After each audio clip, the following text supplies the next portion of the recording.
Selama Perang Dunia Kedua, setiap negara mengandalkan industri teknologi perang seperti senjata hingga kendaraan tempur.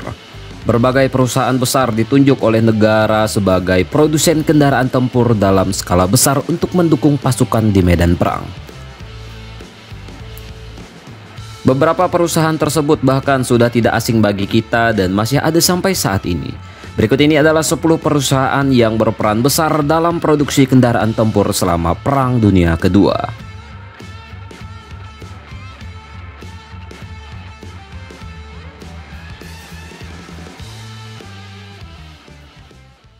Yang pertama adalah BMW. BMW memiliki peran besar dalam produksi pesawat Jerman pada Perang Dunia Kedua. Dilansir dari laman PBS, BMW memulai industrinya sejak Perang Dunia Pertama ketika ditunjuk untuk membuat mesin baru untuk pesawat tempur Fokker D7.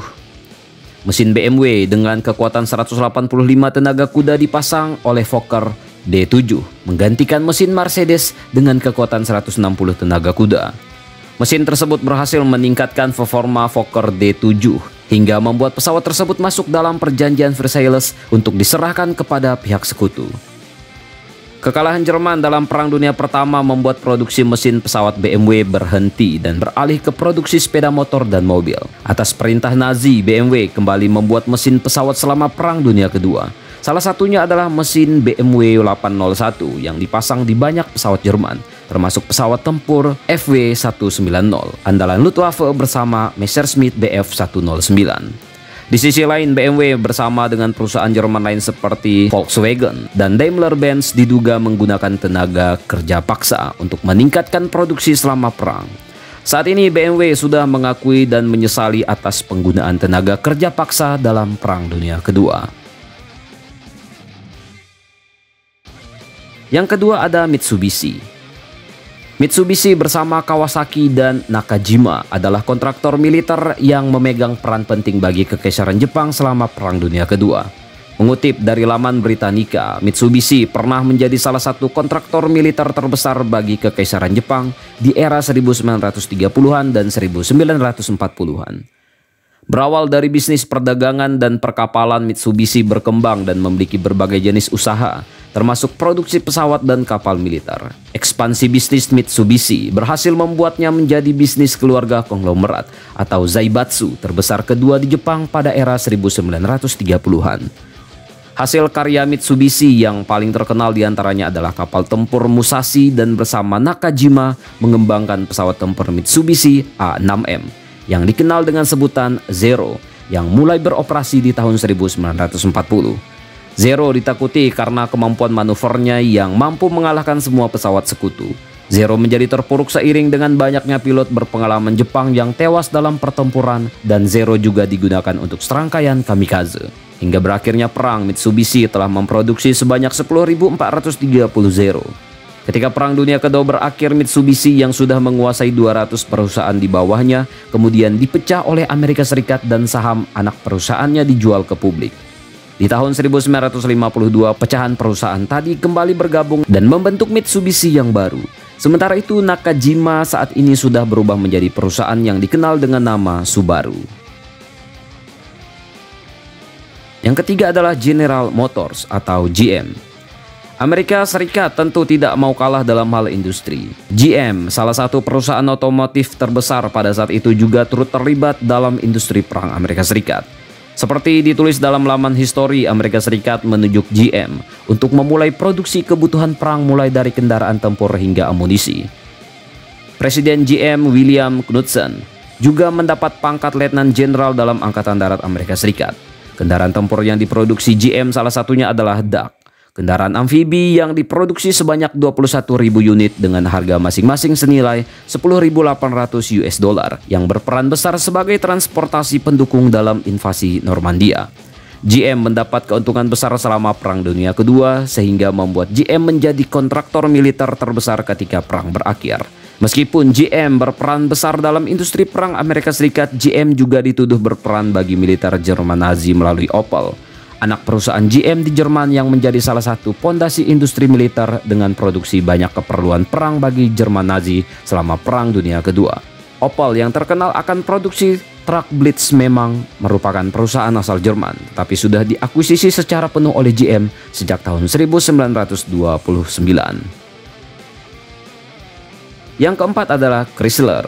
Seperti ditulis dalam laman history, William Knudsen menghubungi K.T. Keller, kepala eksekutif perusahaan otomotif Chrysler pada tahun 1940 dan menanyakan apakah Chrysler mampu memproduksi tank secara massal. Tentu saja Chrysler awalnya ragu akan hal itu karena belum pernah memproduksi tank. Namun ia dengan segera membangun kawasan pabrik tank dan Michigan yang dikenal dengan nama Arsenal Tank Detroit dan terus digunakan untuk produksi tank modern seperti M1 Abrams sebelum tahun 2000. Chrysler telah menyelesaikan produksi tank M3 Lee bahkan ketika pabrik Detroit masih dalam tahap pembangunan. Dinding pabrik yang belum selesai dibangun membuat pekerja harus memasukkan lokomotif uap sebagai penghangat ruangan ketika musim dingin di akhir tahun 1940. Arsenal Tank Detroit kemudian semakin berkembang dan Chrysler mulai memproduksi jenis tank baru yaitu M4 Sherman, jenis tank medium yang umum digunakan oleh pasukan Amerika Serikat dalam Perang Dunia Kedua. Chrysler berhasil mengungguli produksi tank Jerman Nazi. Chrysler juga terlibat dalam proyek rahasia pembuatan bom atom. Yang kelima adalah Ford. Tidak hanya Chrysler yang membangun pabrik khusus untuk keperluan perang, Ford juga memiliki kawasan yang bernama Willow Run di Michigan. Mengutip dari laman Michigan History, Willow Run merupakan kawasan pabrik terbesar pada masa itu dan memiliki sekitar 42.000 pekerja. Di Willow Run, Ford memproduksi pesawat pengebom B-24 Liberator sejak tahun 1942. Ford berhasil mencapai hasil produksi yang sangat memukau. Satu B-24 Liberator dapat diselesaikan setiap 1 jam. Padahal awalnya Henry Ford sendiri tidak setuju atas keikutsertaan Amerika Serikat dalam Perang Dunia Kedua. Sekitar 8.685 B-24 berhasil diproduksi Ford hingga Perang Dunia Kedua berakhir dan menjadikan B-24 sebagai pesawat militer Amerika Serikat yang paling banyak diproduksi. Bersama perusahaan Willis-Overland dan Bentham, Ford juga terlibat dalam proyek produksi kendaraan komando yang kemudian dikenal dengan sebutan Jeep dan sudah memproduksi sebanyak 282.352 unit. Sama seperti GM, Ford juga dituduh memiliki peran dalam industri militer Jerman Nazi karena memiliki anak perusahaan yang beroperasi di Jerman selama Perang Dunia Kedua. Terdapat juga laporan terjadinya kerja paksa di pabrik Ford di Köln, Jerman selama perang berlangsung. GM dan Ford sama-sama membantah tuduhan tersebut dan beralasan bahwa mereka sama sekali tidak memiliki kendali atas anak perusahaan mereka di Jerman selama Perang Dunia Kedua. Opel dan Ford, Jerman dikatakan sudah berada di bawah kendali Nazi untuk keperluan militer poros. Yang keenam adalah Boeing. Dalam urusan industri penerbangan, Boeing tentu tidak mau ketinggalan. Bom atom yang dijatuhkan ke Hiroshima dan Nagasaki diangkut menggunakan pesawat buatan Boeing B-29 Super Fortress. Industri Boeing melahirkan banyak pesawat pengebom tangguh bagi sekutu. Menurut artikel dalam laman Boeing, ide pesawat B-29 sendiri sudah diajukan sejak tahun 1940, sebelum Amerika Serikat secara langsung terlibat dalam Perang Dunia Kedua. Hingga akhirnya B-29 diluncurkan, pesawat tersebut merupakan pesawat yang cukup canggih pada masa itu dan menjadi inspirasi bagi pengembang pesawat pengebom Tupolev Tu-4 milik Soviet. Seperti ditulis dalam laman The National World War II Museum, Boeing memegang 28% produksi pesawat selama Perang Dunia Kedua. Hingga perang berakhir, Boeing bersama perusahaan lain seperti Douglas, McDonnell, North American Aviation and Hughes berhasil memproduksi 98.965 pesawat. Produksi Boeing juga cukup memuaskan, sebanyak 2.766 B-29 Super Fortress berhasil diproduksi hingga produksi pesawat tersebut berakhir di tahun 1946. Selain itu, Boeing juga berhasil meningkatkan produksi mereka dari hanya 60 pesawat B-17 Flying Fortress per bulan di tahun 1942 menjadi 362 pesawat per bulan di tahun 1944. Yang ketujuh adalah De Havilland. Pada mulanya, De Havilland hanya memproduksi pesawat Tiger Moth dan Rapid untuk Angkatan Udara Kerajaan Britania Raya pada awal Perang Dunia Kedua. Seperti ditulis dalam laman Royal Air Force Museum, pemerintah meragukan kapasitas produksi De Havilland, tetapi akhirnya tetap diberi kepercayaan untuk memproduksi rancangan pesawat baru mereka, Mosquito. Mosquito berbahan dasar kayu memiliki kecepatan yang tinggi dan dapat diandalkan untuk berbagai jenis misi udara. Mosquito selesai diproduksi secara rahasia di Hatfield pada 1940 dan mulai berdinas di Angkatan Udara Kerajaan pada 1941. De Havilland melakukan pengembangan pesawat Mosquito menjadi Hornet yang baru dapat selesai pada tahun 1944 dan belum sempat berdinas hingga akhir Perang Dunia Kedua. De Havilland juga bekerja sama dengan perusahaan lain dalam proyek rahasia pengembangan pesawat jet Meteor dan Vampir yang terbang perdana di tahun 1943. Peran penting pabrik De Havilland terutama karena produksi Mosquito membuat Jerman Nazi sering mengincar pabrik ini sebagai target serangan udara maupun upaya sabotase. Seperti ditulis dalam laman De Havilland Museum, Luftwaffe mengirim pesawat pengebom Ju-88 menyerang Hatfield pada 3 Oktober 1940 dan berhasil merusak purwarupa Mosquito yang hampir selesai. Proyek produksi Mosquito kemudian disebar di tempat lain guna menghindari gagalnya proyek Mosquito. Yang ke-8 adalah Hawker. Dari sekian banyak pesawat yang dimiliki Angkatan Udara Kerajaan Britania Raya, pasti yang paling terkenal oleh masyarakat umum adalah pesawat tempur Spitfire dan Hurricane.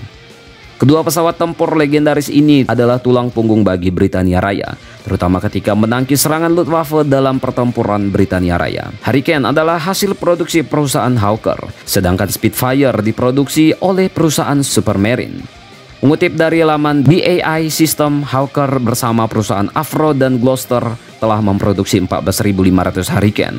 Sementara itu Supermarine telah memproduksi sekitar 20.040 Spitfire dan lebih dari 20 varian. Hurricane dan Spitfire sama-sama menggunakan mesin Rolls-Royce Merlin. Perwarupa Spitfire berhasil disempurnakan pada 6 Mei 1936, hanya berselang 4 bulan sejak kemunculan Hurricane.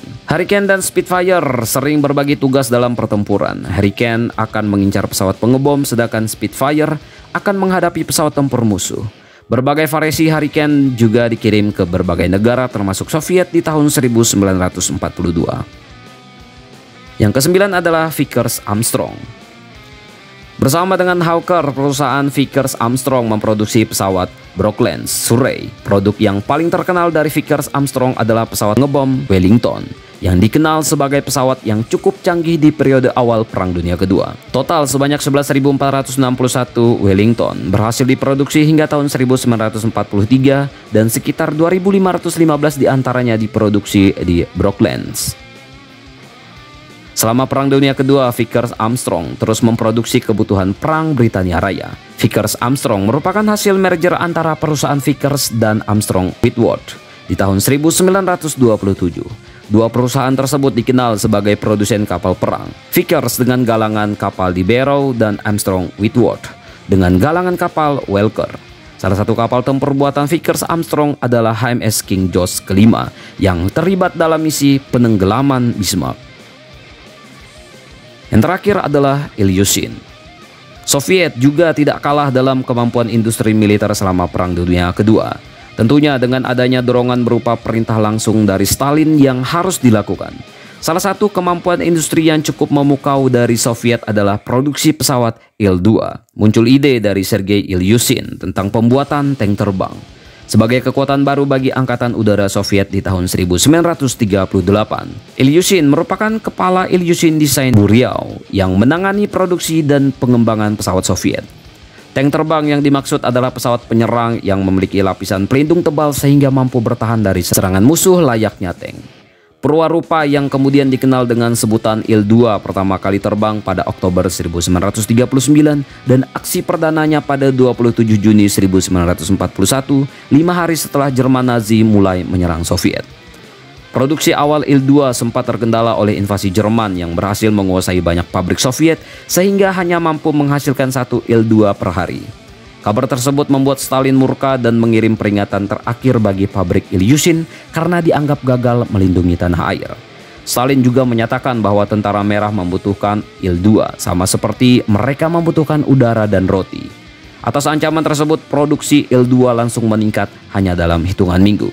Sekitar 31.000 hingga 36.000 Il-2 diperkirakan telah diproduksi, menjadikan Il-2 sebagai pesawat tempur yang paling banyak diproduksi selama Perang Dunia Kedua. Il-2 juga membuktikan kehandalannya dalam menghadapi berbagai macam target seperti tank, pesawat, hingga kapal.